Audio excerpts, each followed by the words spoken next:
Do you ever just watch a show out of obligation? Like, not because it's good, but just because it's there?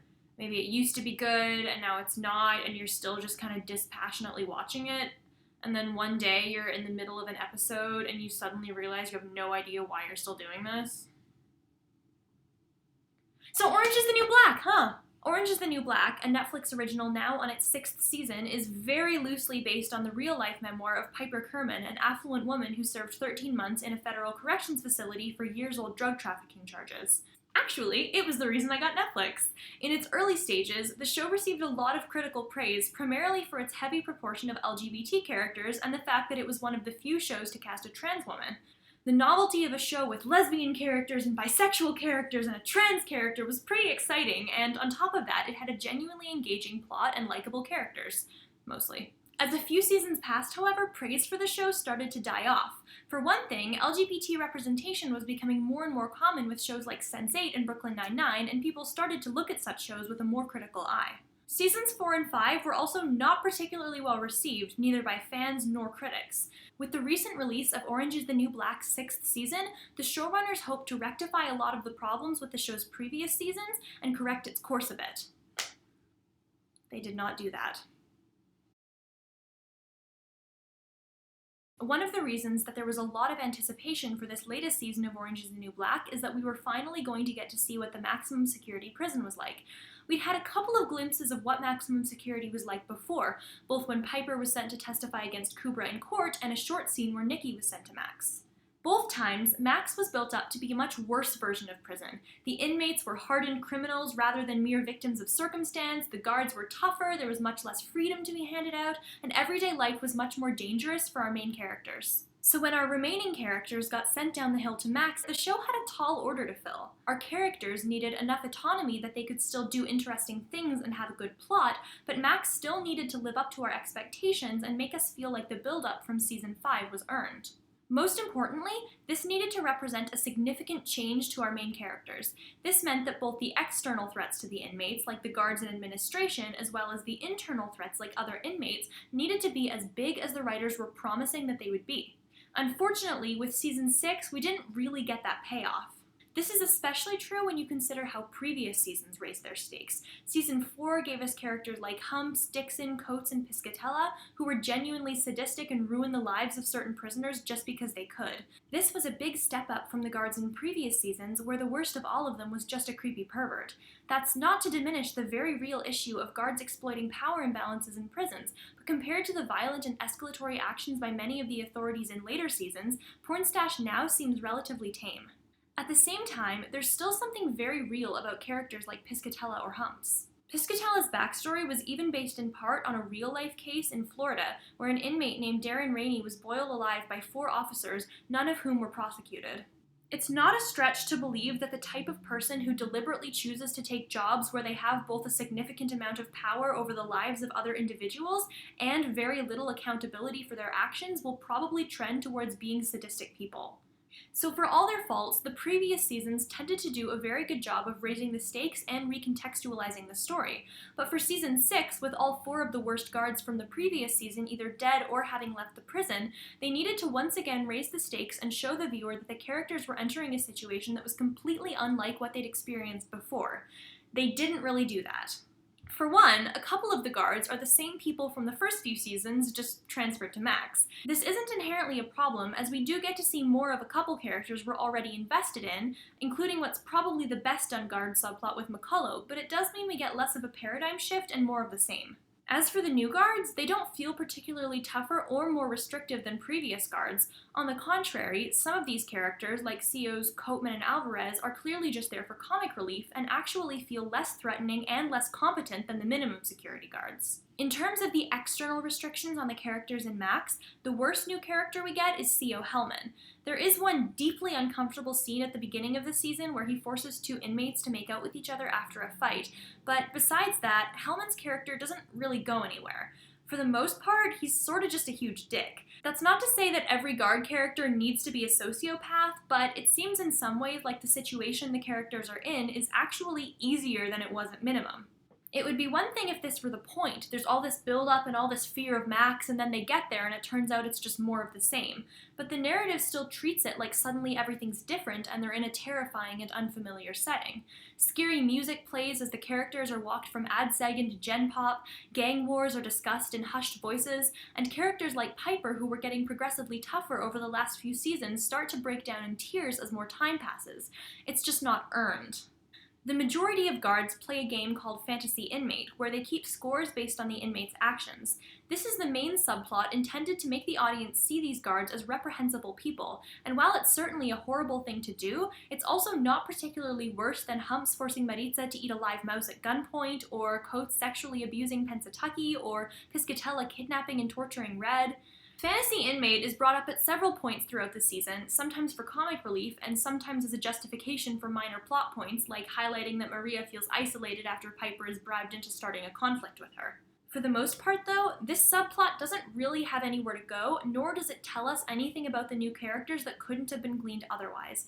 Even the few characters who objected to this game didn't need to have been given that story for us to know that they were slightly better people than the others.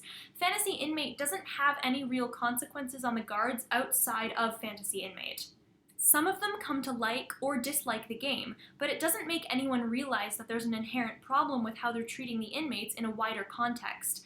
Even when Gloria finds out about the game and tries to tell people, the biggest consequence that this has on the wider story is that she goes to the SHU, which doesn't really make any waves in terms of the prison's larger society. According to the show's executive producer, this story was added to show the audience how common abuse really is in the prison system.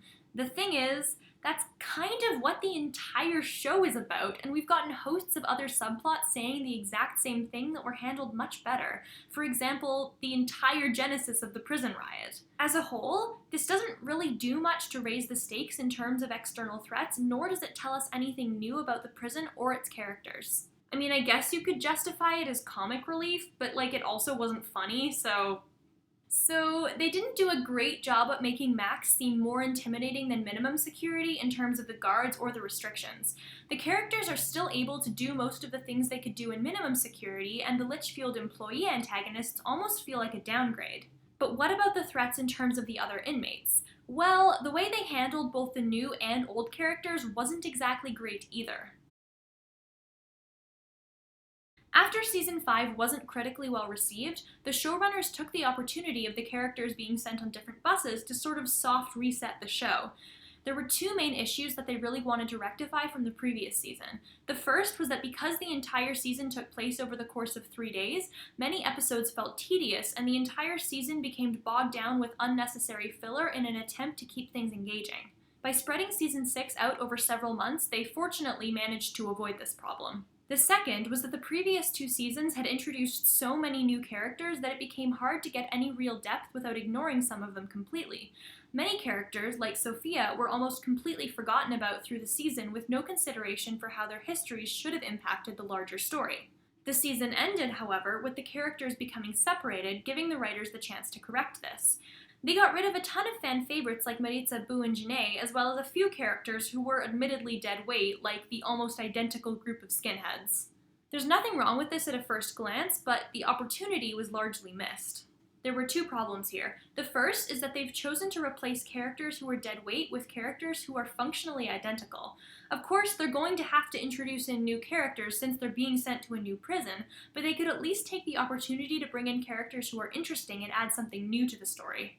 Instead, we get characters that, from a narrative perspective, fulfill the same functional purpose as the characters they got rid of, which leads you to wonder why they got rid of them in the first place. For example, we have the annoying low-level bully who gets way too much screen time and desperately clings to what little power they have, and the soft-spoken side character who actually killed a child but also poses no threat to any of the characters, and the comic relief foreigner who mostly just does odd, quirky things in the background, and who I like very much. Even the more original characters who are new, like Daddy, don't end up being given anything interesting to do. The closest thing we get to new, interesting characters are this season's big bads, Carol and Barb. They do get some genuinely good moments, including one flashback scene that felt straight out of a Black Mirror episode. Still, even their characters aren't handled the best. Much like what was said earlier about the show's inability to live up to the build-up it gave itself for Max, Carol and Barb are similarly built up. Barb is mentioned throughout the season and is seen in flashbacks, but does not actually appear in person until the show's 6th episode. Carol is introduced early and is often seen in the background playing cards and giving other characters orders. Everyone around these two characters seems to instinctively fear and respect them, and when they come close to threatening other characters like Barb with Nikki or Carol with Red, you get a real sense that these characters could do a lot to hurt the main characters should they desire to do so.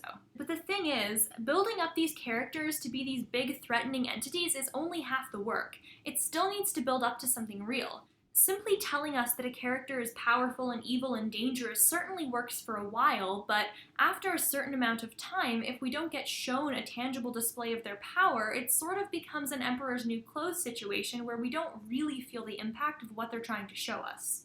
And as much as Barb and Carol threaten the other characters and seem intimidating, they don't actually end up doing much of anything. They aren't actually successful in any of their ventures, such as killing Frida or Carol getting Alex to work for her. Even most of the shitty things done by their underlings weren't even sanctioned by them, like when Blanca and Nikki are beaten up by a group of low-level thugs. We aren't shown a real reason to fear them, we're simply told that they're frightening. As a result, we don't end up feeling that much tension or stress during the build-up to their final plans. Compare this to Season 2's V, who is arguably the show's most iconic villain. V is a similarly built-up, manipulative mother figure to several characters. Sure, her introduction doesn't start with her doing evil things right off the bat, but we still end up getting some genuine displays of V's power, like when she manipulates Suzanne into attacking Poussey. This shows us that V is a legitimate threat to the other inmates and gives us tangible consequences for crossing her.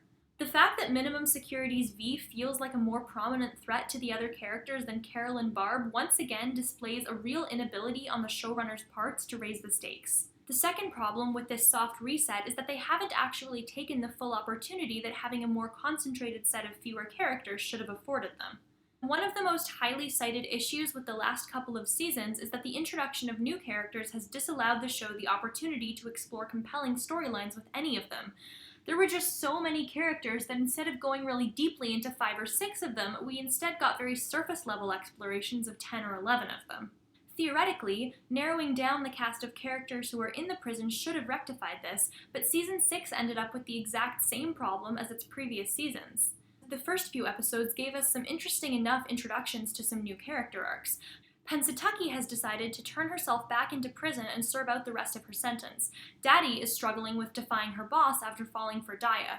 Suzanne witnessed the cover-up of Piscatella's death and is struggling to make sense of what to say or believe. But within a couple of episodes, these arcs sort of start fizzling out. They don't really go anywhere, and there's no real resolution or interesting conflict that results from these stories. Tasty's arc, which is in my opinion the most compelling and interesting story that the show has going for it right now, benefits in no way from Suzanne's presence in it, and these ostensible main characters end up fading into the background. The creators had been given a lot of great opportunities to fix some of the previous season's problems. Unfortunately, besides spreading out the season's time frame, they didn't end up effectively making use of these opportunities and instead ended up simply repeating their mistakes. Orange is the New Black is a show that aims to be a very real, hard-hitting depiction of how the US prison system works and frequently interjects very topical issues into the show. The previously mentioned murder of an inmate by a guard was deliberately designed to parallel a similar real-life case. In addition, the show references issues like ICE detention centers, Black Lives Matter, and the Me Too movement. People have criticized the show's attempts to do this in the past, particularly as it relates to Poussey's death in Season 4. Many people were unhappy with the killing of a black inmate simply being a mistake by a kind, well-meaning guard, rather than a commentary on prejudice, accountability, or distributions of power. Since then, however, it seems like the show has just gotten more topical, with a large portion of the last 2 seasons focusing on Tasty's quest to get justice for her friend. Again, best arc of the season, Tasty best character. In any case, it makes sense that the show is going to put its characters through some pretty hard stuff at times. At the same time, the show is a comedy drama, and so it needs to have some lighthearted moments on top of its serious issues. It's a very delicate balance to successfully handle both the lighter and darker stuff without the comedy undermining the seriousness or vice versa, and unfortunately, it's a challenge that the newer episodes don't quite measure up to. I have no problem suspending disbelief for a lot of elements in this show because most of the time you have to suspend disbelief if you want to let yourself be entertained. Sure, it's doubtful that in real life a couple of inmates would be allowed to have a DIY radio show while a nearby guard sleeps, but it's entertaining and gives this season some much-needed levity. There are times, however, where the juxtaposition of the serious dark elements with the more cartoonish elements just renders them both ineffective. Piscatella scalping Red was one of the darkest moments of Season 5, and the way Carol magically styles Red's hair to somehow turn her massive bald patch into beautiful flowing locks is a little hard to accept. It worked in Stardust because it was intended to be over the top and funny, not so much here. At the same time, Season 5 is probably the show's darkest season in terms of real-life consequences for the characters. It seems like every time we think a character is going to get a happy ending, there's a last-minute twist to screw them over. This is also not awesome. There's nothing wrong with having bad things happen to your characters, especially in a show that's made itself about exposing real-life bad things. I'm not about to be mad that a bunch of characters were treated poorly in a prison because pointing out that injustice is kind of the point. The problem, however, is that these bait-and-switch moments where we start to think that things might work out for the character and then at the last minute they get screwed over very quickly get repetitive and predictable. For example, we find out that Tasty's defense attorney managed to get a new coroner that corroborated what she was saying only for Tasty to be declared guilty anyway. Or we think that Blanca is being released from prison only to find out that she's being released into the hands of ICE and being sent to a detention center. Or Aleda gets a boyfriend and a job only for her to immediately get sucked back into prison politics. Although I always appreciate shows making fun of MLMs. The only characters who don't really end up getting screwed over like this are Piper and Alex. I'll give the show props for a pretty effective characterization of how privilege works for people like Piper, but this doesn't rectify the writing issue here. The main problem with this is that simply subjecting your characters to awful things over and over again, even if it's real, destroys any chance of creating real tension for your audience. If we know that no matter what, the worst possible outcome is always going to happen, it's hard to care about the characters. It's difficult, for instance, to get that emotionally invested in Tasty's trial because the show is always trying to be grimdark and sad. The acting, editing, and cinematography in the scene where Tasty is declared guilty is great, but there's no tension because there was never any doubt about what was going to happen. The thing is, you can really only bait and switch your audience once or twice before they start to catch on and simply stop accepting any reality with which you present them. One of my favorite shows, The Good Place, is a great example of how to do the twist thing properly. It ends its first season with a massive, game-breaking plot twist that turns everything the audience took for granted upside down. In its second season, a lot of crazy stuff happens, but generally speaking, things are what they appear to be. It would just be impossible to get invested in the show or the characters if all our time was spent just waiting suspiciously for the next twist to happen. Unfortunately, Orange is the New Black's commitment to its darker tone often means repeating the bait-and-switch plot over and over and over again. This actually makes it less impactful when something bad happens to a character out of nowhere because it's no longer a surprise. At this point, it's just an expectation and its impact is therefore lessened. Orange is the New Black has been gradually decreasing in quality since its third season. Its fourth season was plagued with too many characters and some awkward elements, and Season 5 was generally viewed as pretty unambiguously bad. Season 6 had a number of opportunities to improve on its problems from Season 5, like a new, bolder setting, the opportunity to curate its cast, and several high-stakes situations. Generally, though, the show didn't really end up taking any of those opportunities, leading to a sixth season that was solidly below average. They didn't make effective use of the maximum security prison, making it seem functionally identical to original Litchfield at times. They didn't introduce in any interesting new characters, instead giving us a couple of mediocre ones and a couple that were just downright painful to watch. They also missed the opportunity to properly focus on a smaller cast and still left a number of important cast members in the background. Finally, their commitment to a darker season often bordered on misery porn and threw off the drama-comedy balance. These made the frequent twists and turns seem less impactful and made it harder to care about the main characters. For those of you who stopped watching around the show's third season and quit while you were ahead, Orange, you glad you did? I'm so sorry. In addition to a thank you for all my Patreon supporters, I want to give a special thank you to Emma Smith, who was the first person to join my $20 plus tier. Emma Smith, you the best.